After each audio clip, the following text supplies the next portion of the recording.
আসসালামু আলাইকুম, রাজ হচ্ছে আপনাদের সাথে। কি অবস্থা সবার? সো আজকে আমার সামনে যে ফোনটা দেখতে পাচ্ছেন এই ফোনটা হচ্ছে স্যামসাংয়ের অনেক পুরনো একটা ফোন। সো এই ফোনের সমস্যা কি আপনারা দেখতে পাচ্ছেন, এই ফোনে যখন আমরা প্লে স্টোর ওপেন করি তখন কিন্তু সার্ভার এরর দেখায়, মানে প্লে স্টোর ওপেন হয় না। সো আজকের এই ভিডিওতে আমরা এই ফোনটার এই সমস্যাটি সমাধান করার চেষ্টা করব।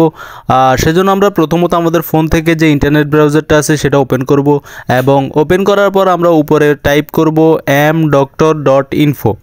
এটি টাইপ করার পর আমরা সরাসরি সার্চ করব এবং সার্চ করে আমরা একটি ওয়েবসাইট ওপেন করব অ্যান্ড ওপেন করার পর আমরা আস্তে করে নিচে চলে আসব এবং নিচে চলে আসার পর আপনারা দেখতেই পাচ্ছেন এখানে একটি অপশন রয়েছে জে2 লেখা। এই অপশনটাতে আমরা ক্লিক করব অ্যান্ড এখানে ক্লিক করার পর আমরা একদম নিচে চলে আসব এবং নিচে চলে আসার পর আমরা এখানে ডাউনলোডের একটা অপশন পাবো।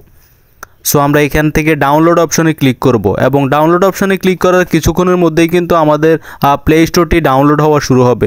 সো আপনারা দেখতে পাচ্ছেন আমি ডাউনলোডে ক্লিক করেছি অ্যান্ড কিছুক্ষণ লোড নেওয়ার পর আমাদের প্লে স্টোরটি কিন্তু ডাউনলোড হওয়া শুরু হবে। অ্যান্ড আপনারা দেখতে পাচ্ছেন আমি এখানে ক্লিক করার পর ডাউনলোড হচ্ছে। সো এখানে আমরা ভিডিওর স্পিডটা একটু বাড়িয়ে দিচ্ছি যাতে করে আমাদের ভিডিওটা বেশি লম্বা না হয়ে যায়। সো আপনারা দেখতে পাচ্ছেন আমাদের অ্যাপটি কিন্তু ডাউনলোড হয়ে গিয়েছে গুগল প্লে স্টোরের। সো এখন আমরা যেটা করব তা হচ্ছে অ্যাপটি ইনস্টল করব অ্যান্ড ইনস্টল করার পর আমরা দেখব যে আমাদের প্লে স্টোরের যে সমস্যাটি সেটি সমাধান হয়েছে কিনা। অ্যান্ড আপনারা দেখতেই পাচ্ছেন আমাদের অ্যাপটি কিন্তু ইনস্টল হচ্ছে অ্যান্ড এখানে আমরা ভিডিওটা একটু কাট করে দিচ্ছি কারণ ইনস্টল হতে একটু সময় লাগবে।